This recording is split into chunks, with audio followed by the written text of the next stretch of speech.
Welcome to Resilient Love Podcast. Join hosts Quentin and Brianna as they discuss tips on love, life, and business. Let's get into this next episode.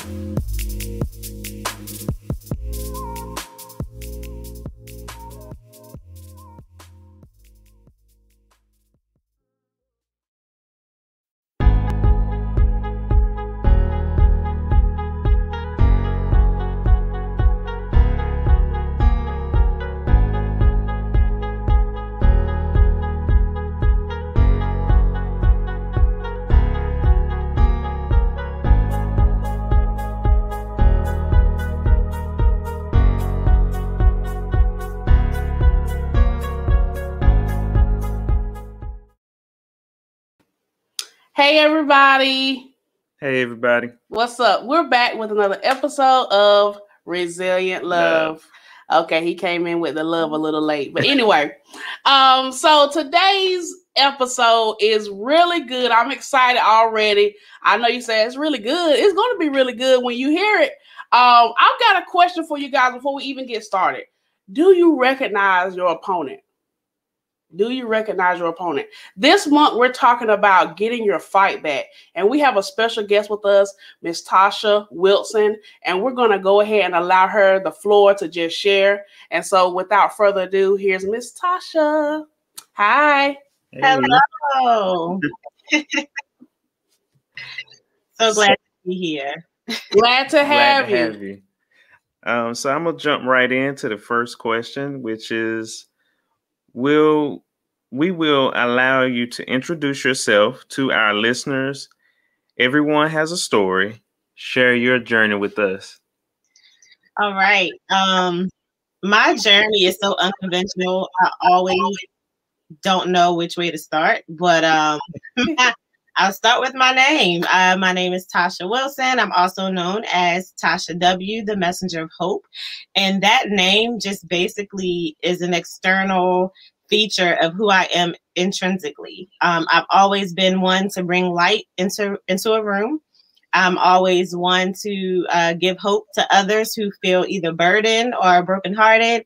It's been like that since I was a child. It's just that I didn't start embracing it until I became an adult. So that's where that name came from. A lot of people are like, that's a cute, catchy name, but I'm like, it's my life, you know. Right. So that's just who I am. I've had my own experience of pain, hardship, even questioning God about my identity, questioning God about my purpose, because I just felt like everything that I associated myself with was always trauma and never really understanding the light at the end of the tunnel, which we'll get into further later. But yeah, it really took the trauma, the pain, and pitfalls where I actually understood my why I was created, why I was set apart, why I was different, and most importantly, why I was unique. Wow. The messenger of hope. I already feel hopeful right now just having this conversation. You just bring that spirit with you. And so it leads me to ask this question because as we have been talking, I noticed that you have a particular subject line or closing line in your email, and it says, your past is an identifier, not your identity. Or, excuse me, what it does not define you. Tell us the message behind that quote. So that's something I always carry with me, honestly, because I got caught up in my past and I really didn't see my way around it. I just felt like my past was the end all be all. I felt like I was damaged goods, honestly. I just felt like my past was so unbearable that how could something useful come out of it? And so what I really had to do was to start doing some positive self-talk and really look at myself in the mirror and face the things that I didn't want to address and really say, you know what, Tasha, your past is really just labels, right? They're just a part of who you are, but it's not the core of who you are. Like, who are you ultimately? And, you know, we always say apply pressure, and that's what your past really does. It really applies the pressure for you to really tap into that greatness that you never knew existed. And so that's why I always say it's an identifier, but it's not who you are, because everyone is not going to look at you based upon the things that you've experienced or what other people have called you or named you to be. They're going to look at for who you are in the present moment for face value. Wow. The present moment at face value. Present moment at face value, you are the messenger of hope. Face value. Face value. Wow. That's powerful. So our next question is, once you recognize that your opponent was not the enemy, but your inner me, how did this experience make you more resilient? Wow. I'm sorry, it's a loaded question. It definitely taught me to be courageous. And so my book was birthed from that. Recognize your opponent when your greatest enemy is your inner me. It's easy to place blame on other people. It's easy to place blame on situations. But when you have to really understand that you are self-sabotaging where you can excel, that's when you really understand that there's like a turning point in your life, right? Because sometimes we have fear. Sometimes there's that hesitation that we just think that we're going to fail. And it's like, how can you fail something that you're not even trying to attempt, right? And so that's where that enemy came in. It's like, but you are the one who's limiting yourself. You're like scratching the surface, but it's like, you kind of put your big toe in the deep end and you like, no, I'm good, right? And and it's like, who is that serving ultimately? And so you have to understand that your purpose is bigger than you. And it's like, if you're afraid to go to the next level, who else are you hindering in the process? And so really, being vulnerable, you got to be honest with yourself. You got to really face that mirror. I know a lot of times we kind of look in the mirror when we dressing up and going out, but who are you under those layers? Who are you, especially as women, when that makeup is off? Who are you, right? And if you can't answer that question, that's when you have to be intentional on doing that hard work. I love that. The hard work, getting to the heart of the matter and really zoning in on your purpose. And, I want to also take a moment now to just dig a little deeper into your purpose. Like, when you recognize that it was actually Tasha that needed to get right, it was Tasha. How did you take that momentum and birth out this book and then, of course, your nonprofit? Like, how did that birth? Oh my gosh, it was scary. Because I tell everyone, and of course you probably pick up on it. Naturally, I'm an introvert, but I just operate in extroverted spaces, and I'm kind of like, what is going on? Like, why me, right? But it really taught me the importance of my voice and the value that I have with it. Because if I truly relied on my own strength, then I would just be hiding all the time. And it really taught me to say, Tasha, it's not about you. Tasha, it's not about how you feel. You got to move past those emotions and do what's uncomfortable in order to get what's done necessary. And so once I realized that my purpose really was to be a speaker, it was the scariest thing ever. I promise you. I was just like, you expect me to share my story in front of people I don't know? Like, how, why, what? But I understood that how people felt after I shared my story, that's what mattered. And so it really gave me the endurance to keep going. And so I still to this day have people who are still purchasing my book. My book was published in 2019, and people are still publishing as if it was just published yesterday, right? And you have no idea how I can identify with everything that you're saying right now, because the purpose and the intent of the book is for you to carry throughout every season of your life. It's not just a pit stop. It's just one of those things that you can use as a point of reference to continue to look back on and then move forward and excel with. And so same with my organization. I use my personal story of being sexually assaulted as the foundation for that. And knowing how I felt of not having a community, not having a sisterhood, not feeling like I had a healthy outlet to share my journey.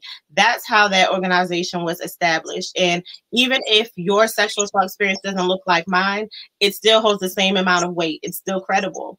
And even if people who are dealing with grief and loss, it's another way for you to unpack how you're feeling, process those things, because, you know, in our community, it's just kind of like we dwell on it for that moment and then that's it. We don't look at the importance of really acknowledging how we feel and owning it. So you said one key thing. You said the word unpack caught me, because typically we pack everything in the suitcase.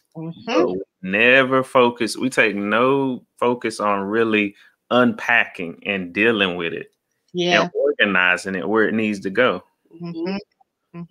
So I really love that point. That's so key. Very key.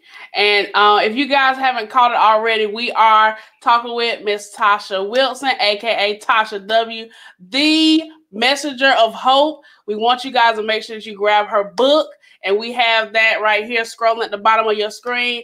Recognize your opponent when the greatest enemy is your enemy. And we do have another question for you, because we want people to really catch what the next thing is for Tasha W. Absolutely. And so the next question is, overall, we appreciate you sharing your story of perseverance and strength with us and our listeners. Share with our audience where they can follow you and other final comments. All right. So I'm on Instagram. My handle is lifewithtashaw_. I also have a website, www.tashaw.net. I'm also on Facebook, Tasha W, the Messenger of Hope. You can find me there. I usually have weekly inspiration, words of encouragement. Upcoming for the month of March, my organization, the Royalty Refined Movement, we're actually having a virtual royalty networking mixer. And it's just for us to kind of come along and actually find our rhythm and understand the balance and art of busyness. You know, we have it distorted where busy just means have a lot of things on your checklist and keep doing it. But we really talk about the impact and power behind the things that you're actually doing. How do you make your busyness become less of an idol and more productive? And so we have two people who will share their experience of dealing with life, because outside of being a business owner, you know, an author and things like that, there's still life that I have to deal with. And I think sometimes people forget that you are human at the end of the day. So it's just a moment for us to really relax and unwind. And of course, my book is available on Amazon. You just type my name in, Tasha Wilson. All three of my books will show up. But most importantly, really get that latest one. Recognize your opponent, because I really think that it'll carry you more along the way. I definitely see the messenger of hope. Oh yeah, and we have really enjoyed this conversation, and you have definitely encouraged us to know that it first starts with us. And I hope everybody caught that you have to unpack your mess. Let me say it straight. Unpack your mess so that you can be your best. I like to rhyme sometimes. Yes, I love it. You need to put that on a t-shirt. And you pointed out that, you know, we all have some level of mess, no matter how much makeup, no matter how many suits, how many fine clothing we wear, it doesn't matter. We all have a level of mess that we have to unpack. Yeah, and that's the only way you get your fight back. Yeah, is to really get that inner strength to really look in the mirror, as you said. Look, what MJ say? I'm starting with the man in the mirror. And I'm asking him to change his ways. And so I think once we do that, it will make us powerful. And you guys, we're going to have her links in the description box for you all to connect with her, have that conversation. Also, do that shout out. Tell everybody how your book has made it on a collegiate campus. Yes, so my book has made it to the campus of Johnson C. Smith University. Right now, I'm known as the girl in the box, and you'll get that once you see the cover of the book. And when I tell you that book has been transformative on that campus, like a lot of people are really owning up like to their stories. And I think that's the biggest part. Sometimes we kind of hide things and push back and we don't want to think about them anymore, or we've dismissed them for so long that we forget that they exist until something triggers us. And so that book has been a useful tool for a lot of students who deal with imposter syndrome, people who are dealing with different life transitions, learning how to rediscover who they are. Because one thing I want everyone to know is that once you are able to identify who you are and embrace the stuff that you've gone through, your experiences, it's a continual journey. It's not a one size fits all. So everyone's story is going to look different. Everyone's healing process is going to look different. And everyone's strategy is going to look different. But just know what works for you. And you will only know that until you recognize your opponent. Okay, y'all, she dropped the whole nugget right there. Listen, all my John C. Smith University graduates or people that are there currently, I want you to know, get her book. It's right on your campus. Right. All right. And actually, everybody who's listening, go over to Amazon, grab the book. We have the book, and we appreciate you for taking time with us.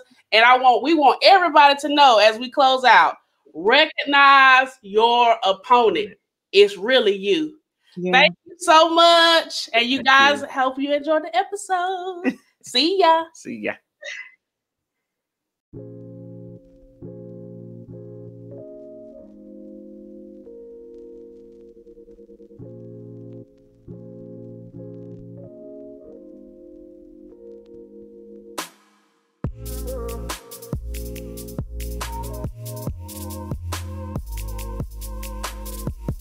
Thank you to all listeners and subscribers. Follow us on Instagram, Facebook, and YouTube. Leave us a 5-star review on Apple so that we can continue sharing resilient love. Thanks for listening.